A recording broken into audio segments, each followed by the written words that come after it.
Hey guys, what's going on? My name is Proto and today we're going to be taking a look at the Corsair RGB Gaming K95.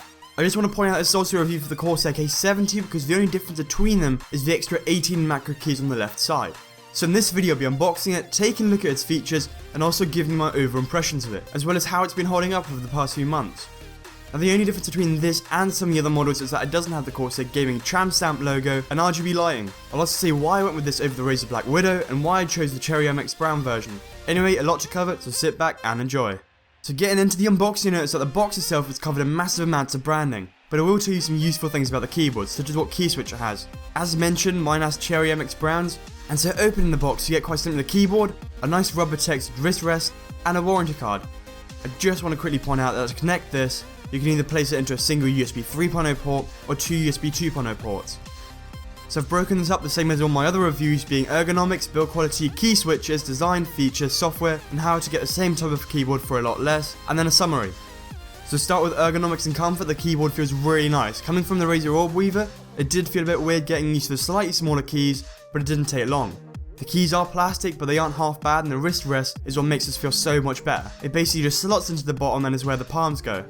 Now this is a godsend and just makes it so much easier to get used to it for long periods of time. With that over, we go on to build quality. Now the keyboard definitely holds up on this part. All of their keyboards in this range, regardless of what you choose, have some sort of ProtoAMP key switch in there, which is just f***ing fantastic, since mechanical is the way to go.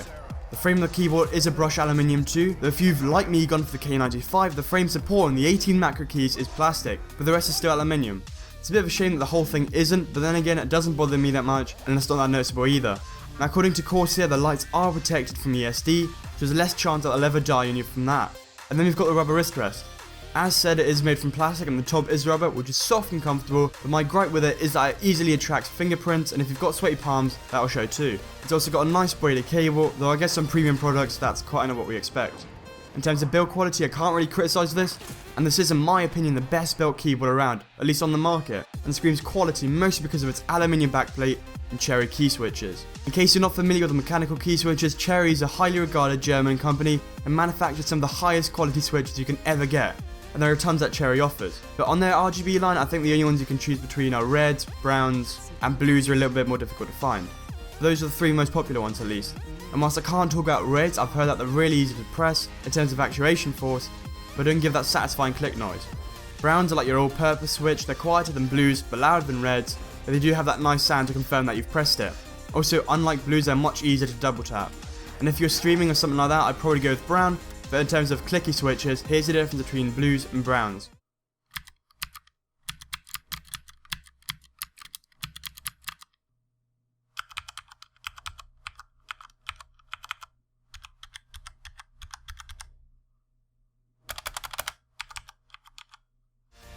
Now just as personal preference, I would always go with Cherry switches over the Razer Kyle switches, I think that's how you pronounce it, because I think they'll last you longer since the quality seems to be a lot better. But then again, it's difficult to prove, and if you want more info you could probably just go on the forums and ask people, but I still prefer Cherry. And the design on this keyboard is really nice. The brushback aluminium fits nicely with the build and definitely looks the part. The RGB lights are also great. This can be changed in terms of brightness, and all the keys are individually backlit as well. This kind of makes it fit all types of setups. The keycaps are black with a clouded symbol or letter, and this means that when the lights are on they'll illuminate the letter and just outside the key. Now for most of mine I tend to have the rainbow effect configured from the software and the WASD keys white when playing FPS games. Now in regards to features, this keyboard is absolutely packed, so because I've already covered some, I'm just going to quickfire. So you have ProtoAMP mechanical switches, ergonomic wrist rests, RGB lighting, aluminium chassis, and a few more. It comes with anti-ghosting, full key rollover, which means that you can press multiple keys at the same time and they'll still all be registered, so there's no degradation. Now on the K95, not the K70, you have the 18G keys, and these are macro keys which you can basically map to anything. Now before I bought this I thought they'd be really useful when playing FPS games or MOBAs, but only really the G15 and G18 keys are within reach if you've got a regular hand location, so over the WASD. So if they're not convenient for in-game things, what are they useful for? Within the software you can map them to anything, as I've said before, so you can map them to different profiles like I have. For example, I have my G1 key for general typing, G2 key for editing and Vegas and After Effects, and within the G3 key I've got 3 profiles for COD, G4 is Battlefield, and so on. You catch my drift. On the top of the keyboard you have a quick macro accord, which I guess is useful but I've never actually used before, and you've got M1, M2 and M3 buttons, which are for your specific key maps. So besides creating profiles and mapping them to G keys, what can you actually do? Well, you can also create text around when you've pressed it, launch applications such as editing applications, and if you're a streamer then use recording hotkeys. Not to mention you can run macros, text, shortcut and media controls, and just change the DPI and a bunch of other things. The ideas are endless, just don't think that for gaming, strictly, they're going to be that useful. Now if you don't need the extra 18 G keys, then look into the K70 because this is basically everything besides the G keys, or the K65 for a really compact keyboard without the 18 G keys and the number pad. In general, all keys are fully customizable and remappable, which is absolutely brilliant, and you also have a brightness key, Windows Alt F4 Shift Tab, and Alt Tab Lock, which you can configure in the software so you don't accidentally press the Windows key whilst gaming. And then media controls such as mute, the volume dial, stop, backwards, forwards, and then play/pause. I actually use this often and they're really great. Now onto the software, I actually have a few gripes on this. So this is the most inclusive and hardcore software for the keyboard control ever, being QE. It has insane amounts of functionality and is extremely robust, but it isn't easy to use, that's the catch. In terms of remapping and mapping keys to macros and the rest, it's really easy, perhaps more complex than the Razer software, but it still gives you 1,000 more options than the others. Now for me personally, the difficulty lies within lighting, since anything more than creating simple gradients and colours is pretty tricky. For my chroma style, I've actually downloaded one off the internet, just because I don't have the time or patience to learn how to use it, but I guess that's another positive, you don't have to have an account, and you can just download and install other people's profiles. At first the software is pretty intimidating, but give it half an hour or so and creating most things in the software besides complex lighting is actually really easy. And at that point I prefer to all other keyboard softwares. Now you can also assign certain things, so for example, say you want the enter key to be scroll down, to sort weapons, or maybe V to knife, at least in COD, you can change that. If you can think it, you could probably do it in this software. Now with all of that out of the way, we get into the summary. Now for the pros, it's got a really good build quality and a premium feel. There are also plenty of customization options for RGB lighting using the Corsair software. It uses high quality German Cherry MX switches, it's comfortable, fits with any build, you also get a wrist rest, and has full key rollover and anti-ghosting. Not to mention it has 18 macro buttons or G buttons, again you won't find these on the K70 or K65, and you can also remap or change any key to whatever you want. And lastly it has designated brightness, profile, Windows lock and media control buttons.